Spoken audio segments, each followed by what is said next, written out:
Hello दोस्तों, मैं गौरव अपने चैनल मैथ्स विद जीएस में आपका स्वागत करता हूं। दोस्तों, आज मैं डीएलएड सेकंड सेमेस्टर का मैथमेटिक्स के अंतर्गत यूनिट नंबर फर्स्ट का लेक्चर नंबर फर्स्ट, जिसके अंतर्गत आप लोगों को 3 अंकों तक की संख्याओं का लासा तथा मासा कैसे ज्ञात करते हैं, ये आप लोग सीखेंगे। तो सबसे पहले दोस्तों, जैसा कि आप देख रहे हैं मासा, तो इसमें सबसे पहले मासा को समझते हैं कि मासा क्या होता है।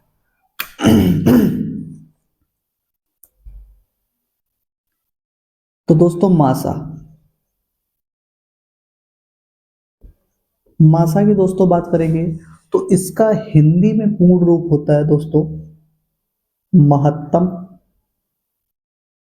महत्तम समापवर्तक समापवर्तक। इसका हिंदी में आपका मासा का पूर्ण रूप होता है दोस्तों महत्तम समापवर्तक। वही दोस्तों बात करेंगे मासा का इंग्लिश में जो इसका शॉर्ट फॉर्म होता है उसको कहते हैं आपका HCF। क्या कहते हैं दोस्तों? HCF कहते हैं।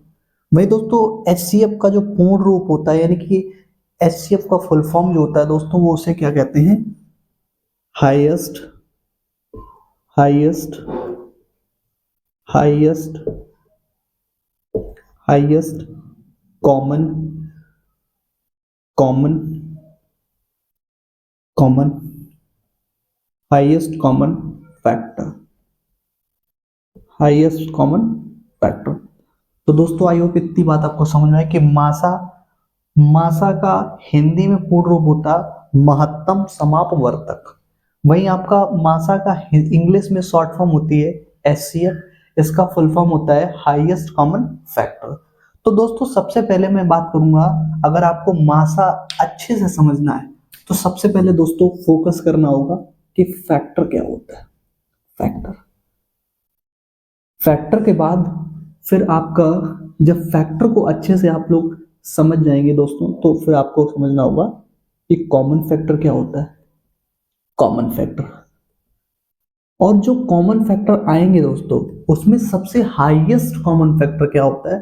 तो इससे आपका ये श्रृंखला बन जाएगी कि आपका फैक्टर से कॉमन फैक्टर से हाईएस्ट कॉमन फैक्टर, ये आपका इसकी श्रृंखला बन जाएगी। तो इससे आप जान जाएंगे हाईएस्ट कॉमन फैक्टर यानी कि महत्तम समापवर्तक क्या होता है। तो आइए दोस्तों स्टार्ट करता हूं मैं। सबसे पहले दोस्तों बात करेंगे फैक्टर की। फैक्टर को दोस्तों हिंदी में कहते हैं अपवर्तक। क्या आप कहते हैं दोस्तों? अपवर्तक। अपवर्तक। वही दोस्तों इंग्लिश में इसको बोलते हैं फैक्टर। Factor factor.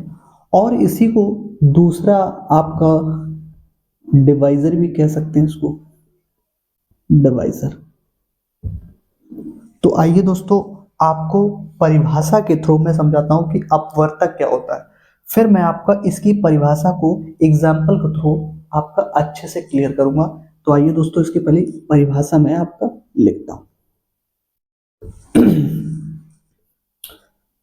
तो देखिए दोस्तों, कोई संख्या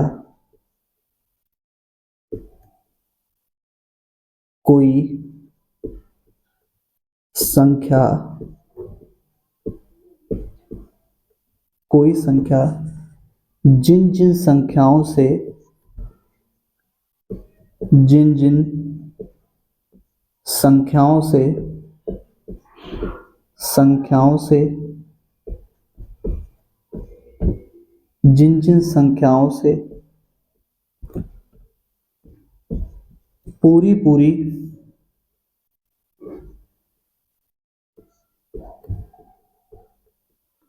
पूरी पूरी विभाजित विभाजित कोई संख्या जिन जिन संख्याओं से पूरी पूरी विभाजित हो जाती है हो जाती है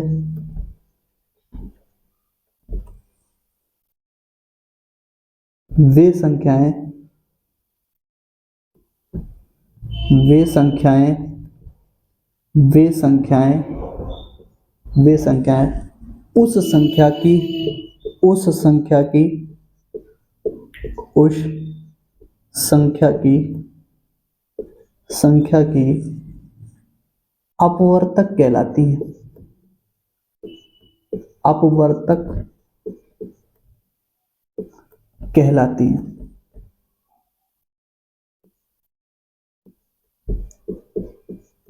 कहलाती हैं। तो दोस्तों ये परिभाषा क्या हुई कि कोई संख्या जिन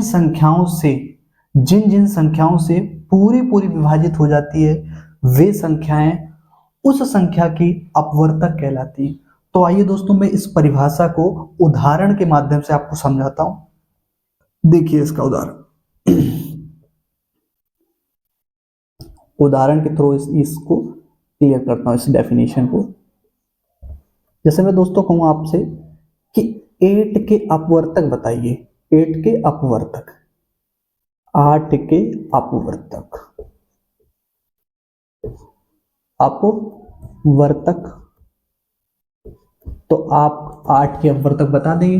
8 के अपवर्तक का मतलब कि ऐसी संख्याएं जो 8 को पूरा पूरा विभाजित कर दें, यानी कि इसका अगर इसमें भाग दें 8 में, तो आपका 8 में अगर उन संख्याओं से भाग दें तो आपका जो हमारा शेषफल है, रिमाइंडर, वो कितना है? 0 है। तो देखो जरा, अगर मैं मित्रों 1 से 8 में डिवाइड करूंगा तो रिमाइंडर कितना आएगा? 0। अगर मैं 2 से डिवाइड करूं तो रिमाइंडर कितना आएगा? शेषफल कितना आएगा? 0। अगर मैं मित्रों 4 से डिवाइड करूं तो तब भी 0 आएगा। और स्वयं यानी कि 8 से ही 8 में अगर डिवाइड कर दूं तब भी हमारा शेषफल कितना आएगा? 0 आएगा। तो यानी कि ऐसी संख्याएं जो दी हुई संख्या, यानी कोई संख्या मतलब ये जिन जिन संख्याओं, ये संख्याएं से पूरी पूरी विभाजित हो जाती है, यानी कि ये संख्याओं से ये संख्या पूरी पूरी विभाजित हो जाती है, तो वे संख्याएं, वे संख्या यानी कि ये संख्याएं इस संख्या की क्या कहलाती है? अपवर्तक कहलाती है, फैक्टर कहलाती है। तो दोस्तों आई होप क्लियर हुआ होगा ये बात कि आपका अपवर्तक या डिवाइजर या फैक्टर क्या होता है।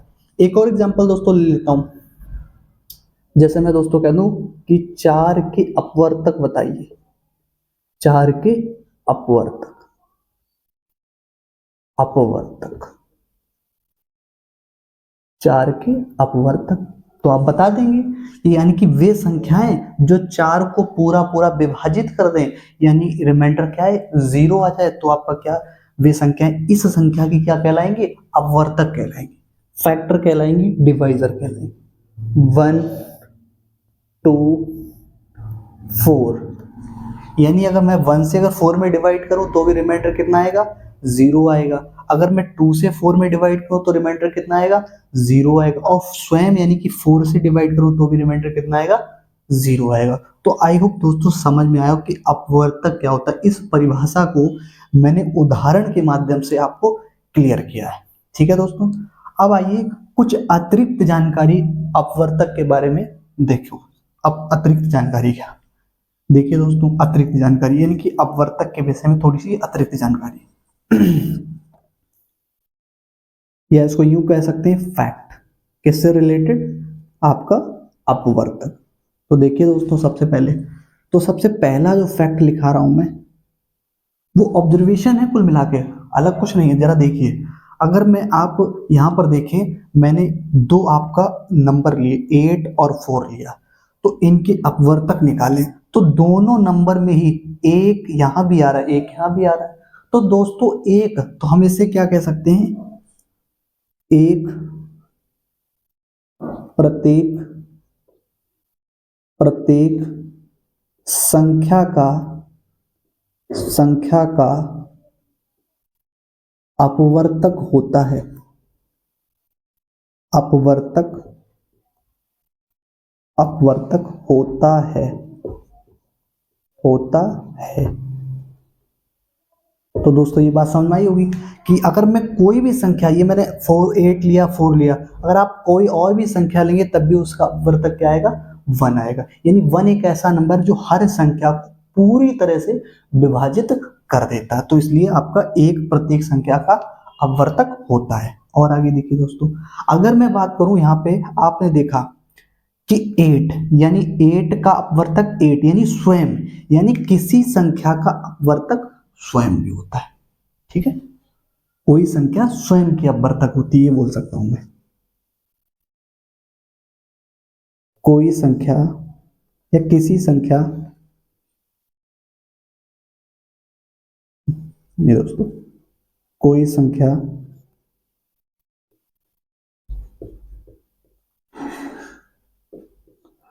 स्वयं का अपवर्तक, स्वयं का अपवर्तक, अपवर्तक होती है, होती है, होती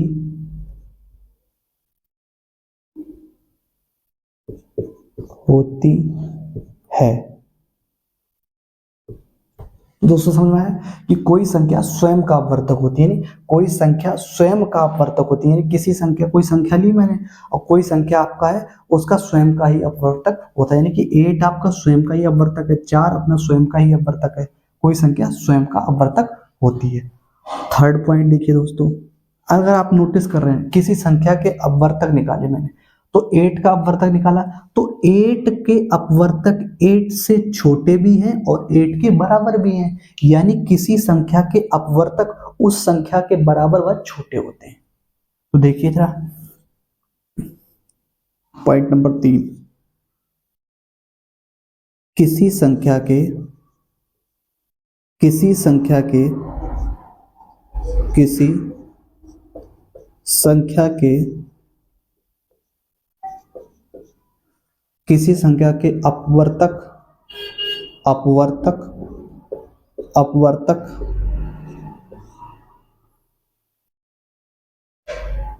उस संख्या से,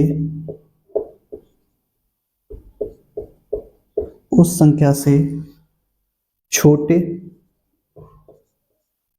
छोटे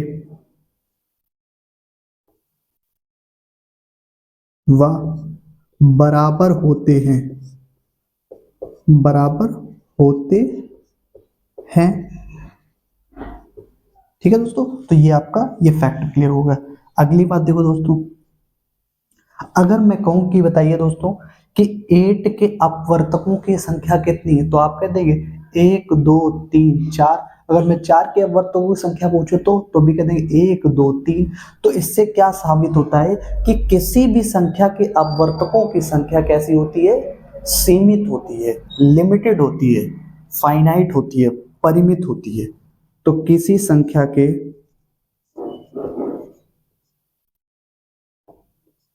किसी संख्या के अपवर्तकों की संख्या,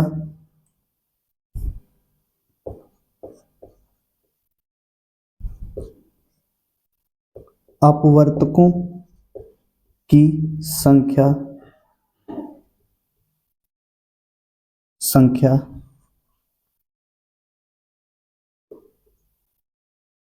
संख्या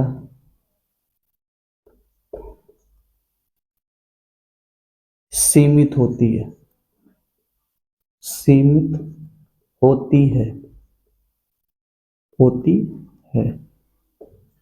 तो आई होप दोस्तों ये बातें आपका क्लियर होंगी। ये अपवर्तक, अपवर्तक से संबंधित कुछ अतिरिक्त जानकारी थी कि आपका अपवर्तक में ऐसी कुछ जानकारियां भी छुपी होती हैं, वो आपने जानी। तो दोस्तों आई होप इतनी बातें समझ में आई हैं आपको। ठीक है दोस्तों, तो चलिए अब दोस्तों, अब आप लोगों को आई होप अपवर्तक यानी फैक्टर या डिवाइजर क्लियर हो गया होगा। अब मैं दोस्तों बात करूंगा कॉमन फैक्टर क्या होता है। तो कॉमन फैक्टर को स्टार्ट करता हूं दोस्तों, जरा ध्यान से देखिए कॉमन फैक्टर क्या होता है। चलिए दोस्तों राइट डाउन कर लीजिए। ठीक है,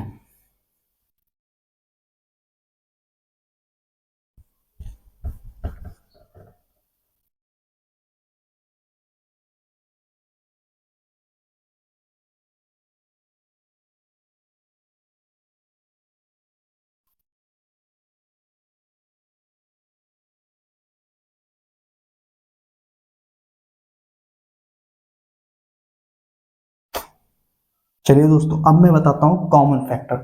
तो दोस्तों कॉमन फैक्टर को हिंदी में कहते हैं समापवर्तक। समापवर्तक, समापवर्तक, समापवर्तक कहते हैं। इंग्लिश को इसको कॉमन, इंग्लिश में इसको कॉमन फैक्टर कहते हैं, कॉमन फैक्टर। चलिए दोस्तों देखो जरा इसकी, सबसे पहले दोस्तों मैं इसकी डेफिनेशन बताऊंगा, परिभाषा।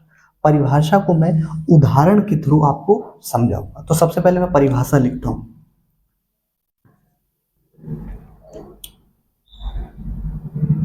तो किसी संख्या के,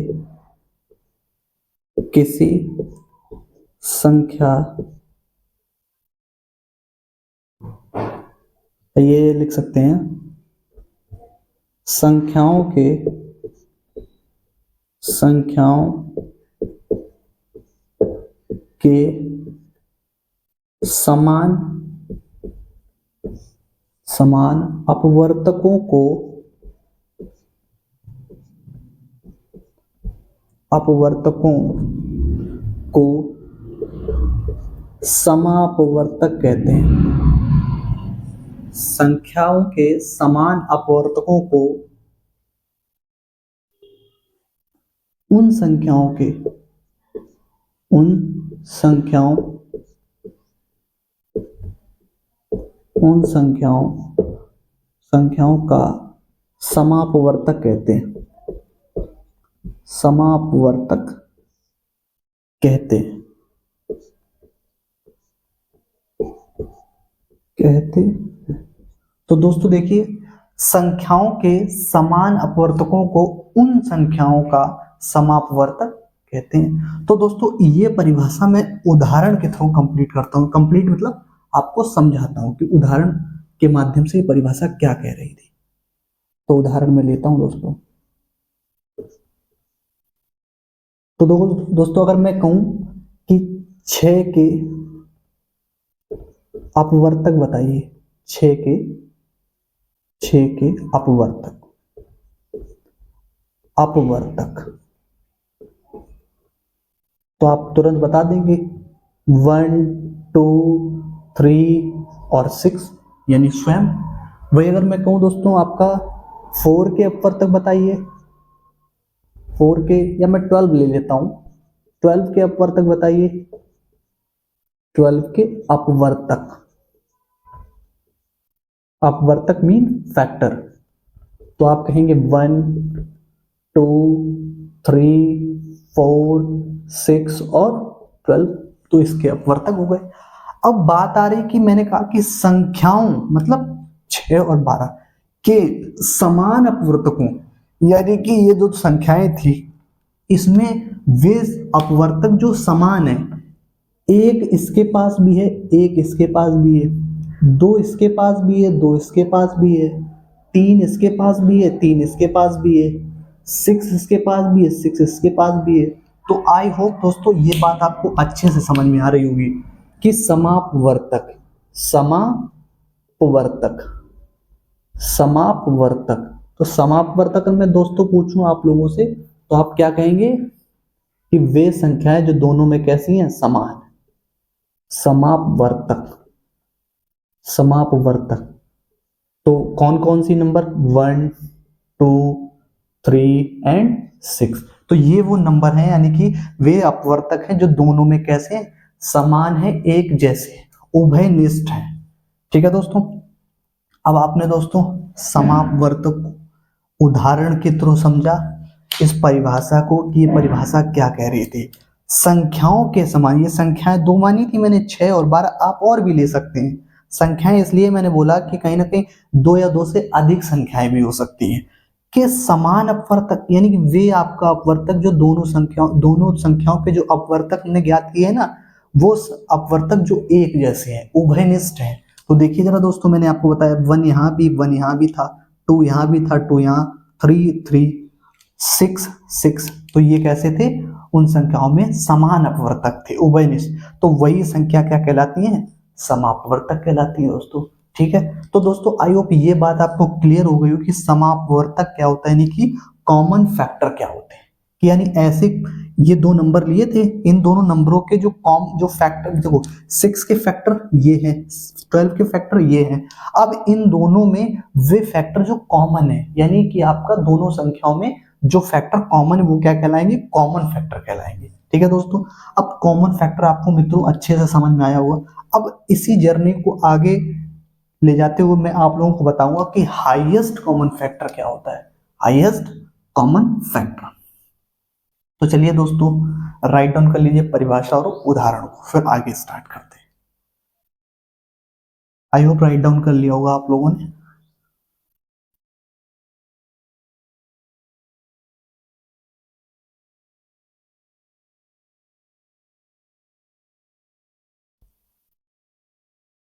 तो चलिए दोस्तों, सबसे पहले मित्रों आप लोगों को मैं बताऊंगा कि महत्तम समावर्तक की परिभाषा क्या होती है।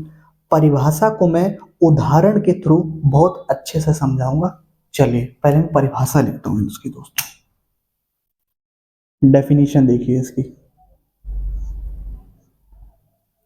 तो लिखेंगे दोस्तों, वह बड़ी से बड़ी संख्या, बड़ी से बड़ी संख्या, वह बड़ी से बड़ी संख्या जो दी हुई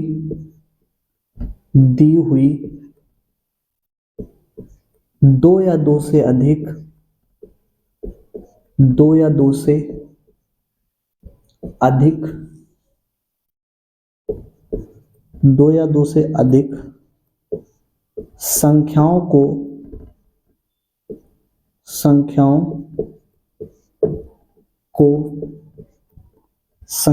को पूरी पूरी विभाजित कर दे,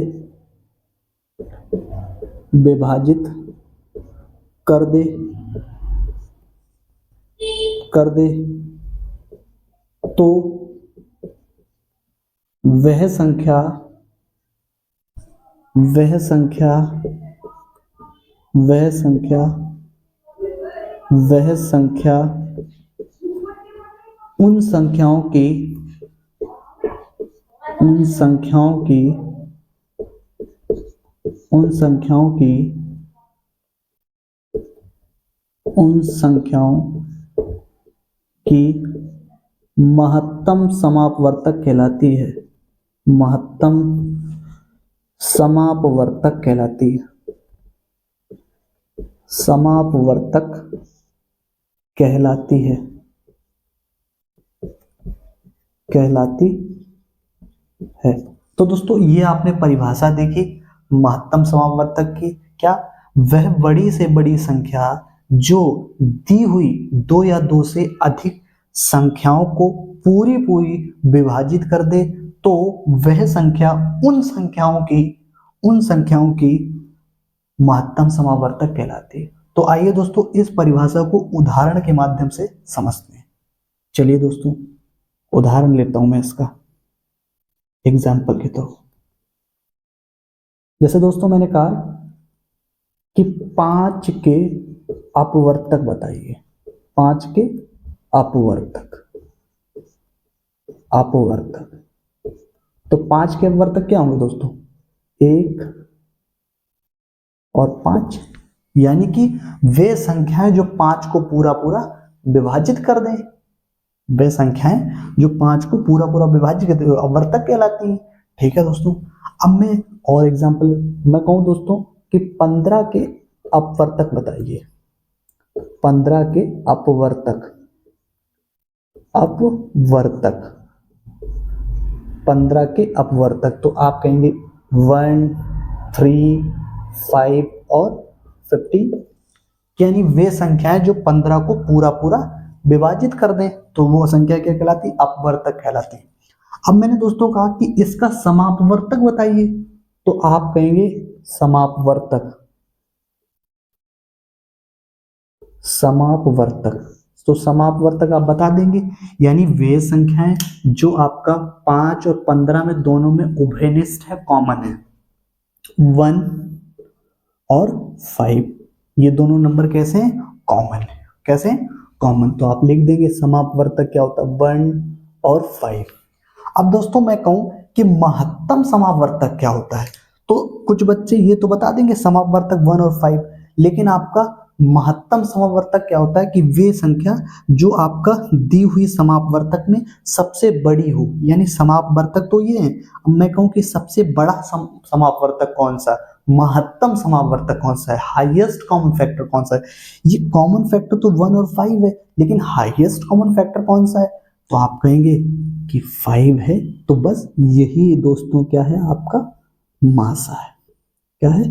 मासा। तो 5 इसका दोस्तों क्या हो गया? मासा। चलिए दोस्तों अब स्टार्ट करते हैं आपका। ये दोस्तों आपको परिभाषा को मैंने एग्जाम्पल के थ्रू समझाया कि अपवर्तक, जैसे मैंने दोस्तों कहा 5 के अपवर्तक क्या होते हैं, तो 1 और 5। 15 के अपवर्तक क्या होते हैं? 1, 3, 5 और 15। यानी कि आपका ऐसे नंबर जो आपका 15 को डिवाइड करें, ऐसे नंबर जो 5 को पूरा पूरा विभाजित करें। अब मैंने कहा कि समापवर्तक बताइए, यानी कॉमन फैक्टर क्या होते हैं, तो वे संख्याएं जो दोनों नंबर के अपवर्तक में कॉमन है, दोनों नंबर के अपवर्तकों में वे संख्याएं जो कॉमन है, ठीक है, तो वो समापवर्तक कहलाएगी। अब मैंने कहा दोस्तों कि महत्तम समापवर्तक क्या है, यानी समापवर्तक तो कई है, लेकिन महत्तम मतलब वे वो संख्या जो सबसे बड़ी है। तो कौन सी? 1 और 5 में सबसे बड़ी कौन सी है? 5। तो यही आपका क्या हो गया दोस्तों? मासा हो गया, महत्तम समापवर्तक हो गया। चलो दोस्तों अब हम समझते हैं। आई होप दोस्तों मैंने एग्जाम्पल के थ्रू मासा को अच्छे से समझाया कि आपका मासा क्या होता है। आपने highest common factor in HCF को अच्छे से सीखा एग्जाम्पल के थ्रू। अब समझते हैं दोस्तों कि लासा क्या होता है। चलिए दोस्तों, लासा। तो सबसे पहले दोस्तों हिंदी में लासा का पूर्ण रूप क्या होता है ये समझाता हूं आपको। लासा का पूर्ण रूप दोस्तों होता है लघुत्तम, लघुत्तम, लघुत्तम समापवर्त, समापवर्त, समापवर्त। दोस्तों लासा को इंग्लिश में शॉर्ट में आपका एलसीएम कहते हैं दोस्तों, एलसीएम, एलसीएम। वही दोस्तों बात करेंगे एलसीएम का पूर्ण रूप, यानी कि एलसीएम की फुल फॉर्म क्या होती है दोस्तों, तो आपका लीस्ट, लीस्ट, लीस्ट, लीस्ट, या दोस्तों लीस्ट भी कह दो या लोवेस्ट, यानी दोनों बातें, लीस्ट या lowest, lowest common, common multiple, multiple. तो दोस्तों एलसीएम की फुल फॉर्म क्या होती है? लीस्ट या लोवेस्ट कॉमन मल्टीपल। लीस्ट बोल दीजिए या लोवेस्ट कॉमन मल्टीपल बोल दीजिए, दोनों बात एक जैसी है। ठीक है दोस्तों। तो सबसे पहले अगर लासा को समझना है, यानी कि लघुत्तम समापवर्त को समझना है, यानी कि लीस्ट कॉमन मल्टीपल को समझना है, तो सबसे पहले दोस्तों आपको समझना होगा मल्टीपल। मल्टीपल क्या होता है? मल्टीपल, मल्टीपल को समझना होगा। अगर दोस्तों मल्टीपल को आप अच्छे से समझते हैं तो उसके बाद आपको समझना होगा कॉमन मल्टीपल क्या होता है। कॉमन मल्टीपल, जब दोस्तों आप अच्छे से कॉमन मल्टीपल को समझ जाएंगे तो लीस्ट या लोवेस्ट कॉमन मल्टीपल को बहुत आराम से समझ जाएंगे। तो चलिए दोस्तों आपको मैं समझाता हूं कि सबसे पहले मल्टीपल क्या होता है। तो मल्टीपल की दोस्तों बात करेंगे तो मल्टीपल को हिंदी में बोलते हैं अपवर्त। क्या? अपवर्त।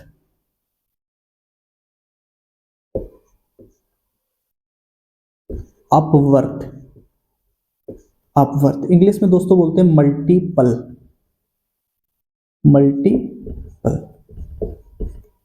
मल्टीपल बोलते हैं। तो सबसे पहले दोस्तों मैं आपका इसकी डेफिनेशन क्लियर करूंगा, इसकी डेफिनेशन क्या होती है, फिर उदाहरण के माध्यम से इस डेफिनेशन को बहुत अच्छे से आपको और क्लियर करूंगा। पहले इसकी डेफिनेशन क्लियर करता हूं कि डेफिनेशन क्या होती है। तो किसी संख्या में, संख्या में प्राकृतिक संख्याओं, प्राकृतिक संख्याओं, प्राकृतिक संख्याओं। दोस्तों प्राकृतिक संख्याएं क्या होती हैं? प्राकृतिक संख्याएं क्या होती हैं? ऐसी संख्याएं जो एक से स्टार्ट होकर अनंत तक जाती हैं। अगर एक परिभाषा की बात की जाए तो जो कुछ भी गिना जा सके, यानी जो वस्तुओं गिन सकें, वो क्या कहलाती है? प्राकृतिक वस्तु चीजें, मतलब प्राकृतिक संख्याएं कहलाती हैं। नेचुरल नंबर इसको इंग्लिश में बोलते हैं। तो दोस्तों 1, 2, 3, 4 एंड सो ऑन आगे तक किसी संख्या में प्राकृतिक संख्याओं से गुणा करने पर गुणा करने पर करने पर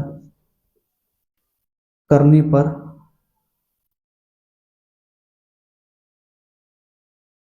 करने पर उस संख्या के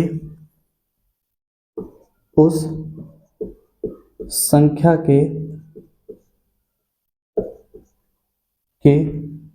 उस संख्या के विभिन्न विभिन्न गुणज गुणज गुणज अथवा गुणज अथवा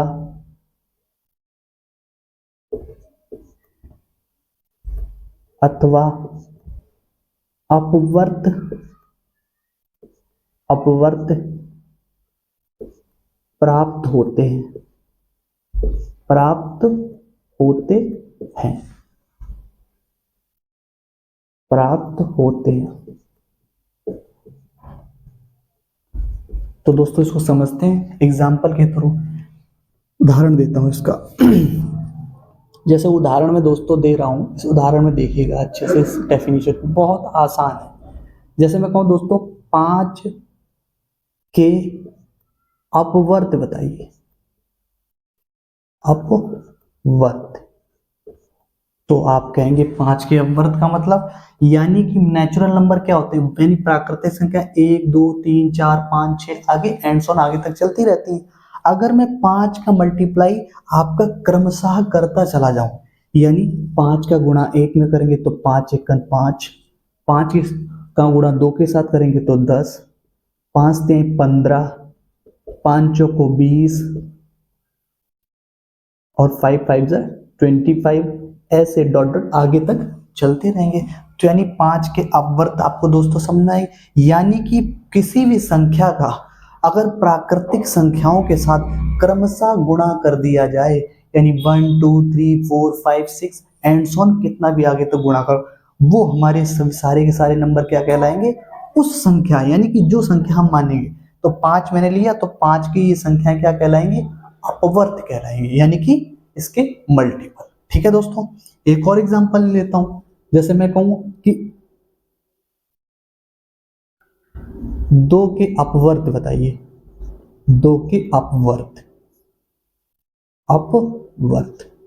तो आप बता देंगे 2 एकम 2, 2 दूना 4, 2 3 6, 2 चौको 8, 2 पंजे 10, ठीक है, 2 6 12, ऐसे करके आगे तक चलते रहेंगे। तो दोस्तों आई होप समझ में आया होगा कि आपका अपवर्त यानी मल्टीपल क्या होता है। इस परिभाषा को मैंने बताया कि किसी संख्या, तो कोई संख्या मैंने ले ली, जैसे 5 लिया 2 लिया, में प्राकृतिक संख्याओं 1 2 3 4 5 आगे तक, देखो क्रमशः मैंने मल्टीप्लाई किया तो हमें क्या मिले? अपवर्त मिले। जैसे 5 के साथ 1 का मल्टीप्लाई किया तो 5 एकन 5, 5 दूनी 10, 2 के साथ किया 3 के साथ किया 15, 4 के साथ 20, 5 के साथ 25, ऐसे आगे करते रहेंगे तो नंबर और भी मिलते रहेंगे। वैसे 2 का दोस्तों, तो 2 को मैंने 1 के साथ मल्टीप्लाई तो 2 एकन 2, 2 का 2 के साथ 4, 2 का 3 के साथ 6 और 2 का 4 के साथ 8, 2 का 5 के साथ 10, 2 का 6 के साथ 12, तो क्रमशः ऐसे आगे मिलते रहेंगे। तो दोस्तों आई होप ये बात समझ में, अपवर्त क्या होते हैं यानी मल्टीपल क्या होते हैं, आई होप आपको समझ में आएगा दोस्तों कि अपवर्त क्या कहते, किसे कहते हैं, और उसको मैंने डेफिनेशन को एक एग्जांपल के थ्रू आपको अच्छे से क्लियर करा है। ठीक है, अब जब दोस्तों आपको अपवर्त क्लियर हो गया है तो आप समझते हैं हम आप, यानी मल्टीपल क्लियर हो गया, आप समझते हैं कॉमन मल्टीपल यानी समापवर्त क्या होता है, समापवर्त क्या होता है इसको समझते हैं दोस्तों। चलिए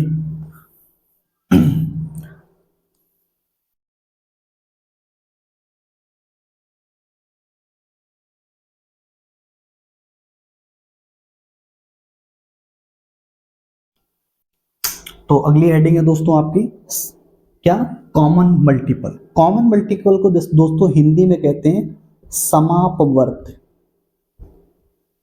समापवर्त। कॉमन कॉमन मल्टीपल,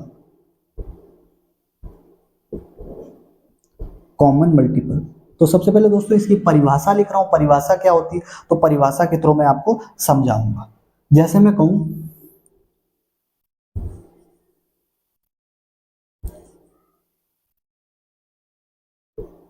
संख्याओं संख्याओं का संख्याओं के समान समान अपवर्त्यों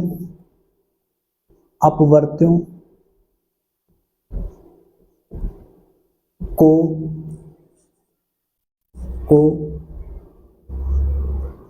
उन संख्याओं का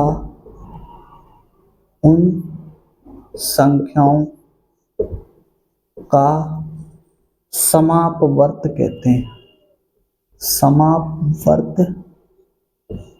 कहते दोस्तों ये क्या कर रहा है, संख्याओं के समान अपवर्तों को उस या उन संख्याओं, जो संख्या हमने ली है उन संख्याओं का समापवर्त कहते हैं। तो दोस्तों इस परिभाषा को मैं उदाहरण के थ्रू समझाता हूं, उदाहरण क्या कहता है, उदाहरण के माध्यम से इस परिभाषा को समझाता हूं। देखिए दोस्तों, अगर मैं दोस्तों कहूं कि आपका 2 के अपवर्त बताइए, 2 के अपवर्त, 2 के अपवर्त, तो 2 के अपवर्त आप बता देंगे, 2 4 6 8 10 12 14 आगे डेड आगे तक चलते रहेंगे। ठीक है दोस्तों, ऐसे ही मैं कहूं दोस्तों कि आपका 4 के अपवर्त बताइए, 4 के अपवर्त, 4 के अपवर्त, तो आप कहेंगे 4 एकम 4, 4 दूनी 8, 4 3 12, 4 चौको 16, 4 पंचे 20, डॉट डॉट आगे तक ऐसे चलते रहेंगे। तो ये आपका अपवर्त। अब मैंने कहा कि उन जो संख्याएं है ना, संख्याओं के, तो संख्या मैंने 2 और 4 मानी के समान अपवर्तों, समान अपवर्तों मतलब कि आपका ये संख्याएं थी, इन दोनों के, ये 2 के अपवर्त ये हैं, 4 के अपवर्त ये हैं। अब मैंने कहा समान यानी कि उभयनिष्ठ, जैसे मैं कहूं यहाँ दोनों जगह क्या उभयनिष्ठ, यहाँ 4 है तो यहाँ भी 4 है, यहाँ 8 है तो यहाँ भी 8 है, यहाँ 12 है तो यहाँ भी 12 है। अब दोस्तों ये आप सोचेंगे कि आपका आगे भी कुछ कॉमन मिल सकता है, बिल्कुल मिल सकता है, यानी कि जब ये आपका रुक ही नहीं रहे, आगे तक चलते रहेंगे। अपवर्त्यों की संख्या कैसी होती है, असीमित होती है। तो आपका वैसे ही अगर मैं बात करूंगा तो समापवर्त क्या हो गया, समापवर्त, समापवर्त, समापवर्त। तो समापवर्त दोस्तों क्या हो जाएगा, 4 8 और 12 और डॉट डॉट डॉट, यानी कि आगे भी मिलते रहेंगे कॉमन जो भी। ठीक है दोस्तों, तो यानी कि अपवर्तों की संख्या भी असीमित होती है। जैसे हमने देखा ना, समापवर्तक जो होते हैं उनकी संख्या कैसी होती है, सीमित होती है, लेकिन समापवर्त की संख्या कैसी होती है, असीमित होती है।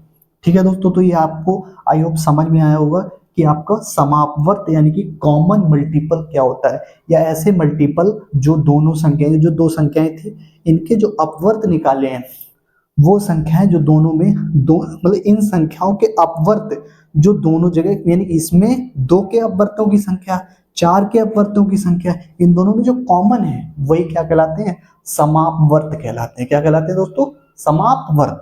ठीक है दोस्तों, इस समापवर्त क्या होता है, संख्याओं के समान अपवर्तों को उन संख्याओं का समावर्त कहते हैं। कोई संख्या थी, इनके अपवर्त निकाले मैंने। अपवर्त क्या होते हैं, जैसे 2, 4, 6, 8, ये 2 के निकले हैं, और उसमें मैंने आपका समावर्त यानी कि वो अपवर्त जो दोनों संख्याओं के कॉमन है, वो हमारे क्या कहलाते हैं, समावर्त कहलाते हैं। तो दोस्तों आपको समावर्त, मैंने जर्नी स्टार्ट करी थी मल्टीपल यानी अपवर्त से, कॉमन मल्टीपल पे गया यानी कि समापवर्त पे गया। अब समझते हैं कि लीस्ट कॉमन मल्टीपल क्या होता है, यानी लोवेस्ट कॉमन मल्टीपल क्या होता है। दोस्तों देखो जरा,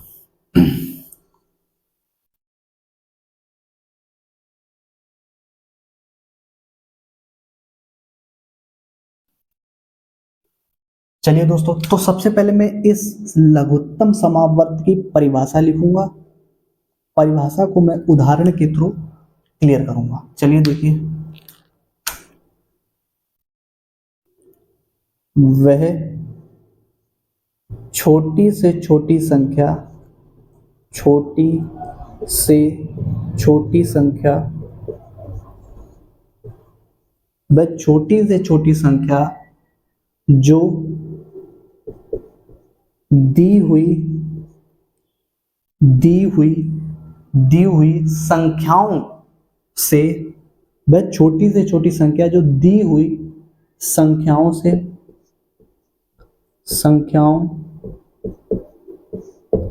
से पूरी पूरी विभाजित विभाजित वह छोटी से छोटी संख्या जो दी हुई संख्याओं से पूरी पूरी विभाजित हो जाती है, हो जाती है, तो वह संख्या